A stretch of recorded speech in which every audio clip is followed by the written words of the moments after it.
یزید بن شریک نے بیان کیا کہ میں نے حضرت ابو ذر رضی اللہ عنہ سے سنا، انہوں نے بیان کیا کہ میں نے عرض کیا یا رسول اللہ، سب سے پہلے روئے زمین پر کون سی مسجد بنی ہے؟ حضور صلی اللہ علیہ وسلم نے فرمایا کہ مسجد حرام۔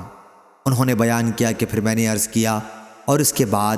فرمایا مسجد اقصی، بیت المقدس۔ میں نے عرض کیا ان دونوں کی تعمیر کے درمیان میں کتنا فاصلہ رہا ہے؟ آپ نے فرمایا کہ 40 سال۔ پھر فرمایا اب جہاں بھی تجھ کو نماز کا وقت ہو جائے وہاں نماز پڑھ لے، بڑی فضیلت نماز پڑھنا ہے۔ صحیح بخاری حدیث نمبر 3366۔